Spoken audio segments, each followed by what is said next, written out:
غضب کی جو ضد ہے وہ رحمت ہے. سبحان اللہ. سوال یہ ہے کہ رحمت الہی کے مستحق لوگ کون ہوتے ہیں؟ اور اللہ تعالیٰ کی رحمت کے مستحق جو بن گئے تو اس کا مطلب ہے کہ وہ اللہ تعالیٰ کے غضب سے اور اس کے جلال سے اور اس کے جبار اور قہار ہونے کے جو مناظر ہیں اس سے بچ گئے. تو رحمت الہی کے جو مستحق لوگ ہیں ان کے اندر وہ لوگ بھی شامل ہیں جو اپنے مال کو اس کے راستے میں خرچ کرتے ہیں. سبحان اللہ. اب یہاں ایک بنیادی بات ہمیں سمجھنے ضروری ہے کہ جو صدقہ ہے وہ ہمارے ہاں عمومی معنی اس کا یہ سمجھا جاتا ہے مال خرچ کرنا. ٹھیک ہے.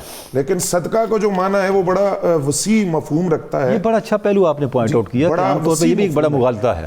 نبی اکرم صلی اللہ علیہ وسلم سے ایک صحابی نے حضرت ابو ذر رضی اللہ تعالیٰ عنہ اس کے راوی ہیں, انہوں نے عرض کیا حضور وہ بعض لوگ جو ہیں مالدار ہیں وہ مالی صدقہ کرتے رہتے ہیں تو وہ تو ہم سے بہت آگے نکل جائیں گے, نمازیں وہ بھی پڑھتے ہیں ہم بھی پڑھتے ہیں لیکن مال چونکہ ان کے پاس ہے تو وہ تو بہت آگے نکل جائیں گے. تو نبی علیہ السلام نے فرمایا کیا تم تسبیحات نہیں پڑھتے؟ کیا تم سبحان اللہ نہیں کہتے, لا الہ الا اللہ نہیں کہتے؟ تو جب تم تسبیحات پڑھو گے تو یہ بھی صدقہ ہے اور اللہ تعالیٰ کی جب تعریف و توصیف کرو گے ثنا کرو گے تو یہ بھی صدقہ ہے. اور پھر نبی علیہ السلام نے صدقے کی مختلف صورتیں بیان کی. فرمایا مسلمان بھائی سے مسکرا کر ملنا یہ بھی صدقہ ہے, راستے سے تکلیف دہ چیز کو ہٹا دینا یہ بھی صدقہ ہے, کسی کو نیکی کی ترغیب دینا یہ بھی صدقہ ہے, برائی سے روکنا یہ بھی صدقہ ہے. صدقے کی کتنی آپ صلی اللہ علیہ وسلم نے ہمارے لیے آسانی ارشاد فرما دی کہ مسلمان بھائی کے ساتھ مسکرا کر بات کرنا بھی صدقہ ہے. جی صدقہ ہے, سبحان اللہ, اور اس پر اجر ہے, ثواب ہے. اچھا پروفیسر صاحب, یہ جو ابھی جو آپ نے یہ حدیث ابو ذر رضی اللہ تعالیٰ عنہ کی بیان فرمائی, اس سے پتہ چلا جو آپ سے ارشاد فرمایا صدقہ بلائیں ٹالتا ہے. جب میں کسی سے مسکرا کے بات کروں گا پہلی بلا تو وہیں ٹل جائے گی. اس کا مطلب یہ ہوا آپ کی مراد ہے کہ وہ خود ٹل جائے گی, اس کے اور میرے درمیان اگر کوئی مسئلہ پیدا ہو سکتا ہے تو مطلب یہ ہوا کہ صدقہ ہمیں وہ رویہ دیتا ہے کہ ہم اللہ کی رحمت کے قریب ہوتے ہیں اور زندگی میں جو آنے والے مسائل ہیں وہ ٹلتے چلے جاتے ہیں. اللہ نے ہمیں جو صلاحیت دی ہے, یہ علم دیا ہے, یہ فن دیا ہے, اس کا کچھ حصہ بھی اگر ہم راہ خدا میں دیں تو وہ بھی تو صدقہ. جی بالکل ایسا ہی ہے.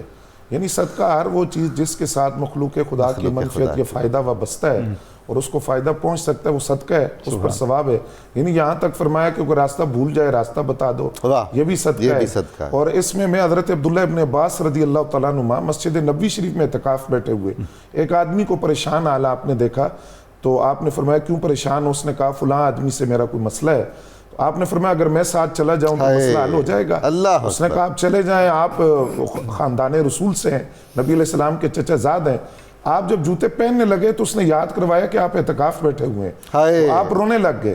آپ نے آقا کریم صلی اللہ علیہ وسلم کی قبر انور کی طرف اشارہ فرمایا اس میں جو جانے جانا جلوہ فرما ہے ان سے میں نے سنا کہ اگر کوئی بندہ چند قدم چل پڑے کسی کے ساتھ اس کا کوئی مسئلہ حل کرنے تو 10 سال کے اعتکاف کا ثواب اللہ عطا فرمائے. سبحان اللہ, سبحان اللہ. اس کا مطلب یہ اصل فہم دین یہ ہے. جی اصل ہم نے تو رسموں کو پکڑ لیا نا, صحابہ کرام سے ان کی سنت لینے کے ساتھ ساتھ فہم دین بھی لینے کی ضرورت ہے. جی بالکل, سبحان اللہ. تو آپ نے فرمایا کہ میں جانتا ہوں, اب اس میں 2 صورتیں بیان کی, یا وہ نفلی اعتکاف تھا یا آپ نے اس کی بعد میں قضا کی, لیکن آپ نے ضروری سمجھا کہ اگر میرے چند قدم چلنے سے اس بندے کی مشکل, وہ جو ہے نا جی دل بدست آور کے حج اکبر کہ کسی بندے کے دل میں خوشی داخل کر دینا, اس کے چہرے پہ سرور آ جانا, اس کے چہرے پہ راحت آ جانا, تو فرمایا کہ یہ بھی بہت بڑی نیکی ہے. اور اس کی مختلف مثالیں ہم دیکھتے ہیں. خود نبی اکرم صلی اللہ علیہ وسلم حضرت جابر بن عبداللہ رضی اللہ تعالیٰ عنہ کے ساتھ چل کر گئے, اس یہود کے پاس سفارش کی کہ اس کا قرض یا تو معاف کر دو یا اس کو مہلت دے دو. اس نے کہا جی مہلت نہیں دوں گا. تو آپ نے فرمایا تم کھجوریں اتارو, میں دوبارہ آتا ہوں. دوبارہ نبی علیہ السلام تشریف لے گئے اور آپ نے کھجوروں پر چکر لگا کر فرمایا کہ اب تم نے جس کا جو دینا ہے وہ دے دو اور پھر مجھے آ کر بتانا.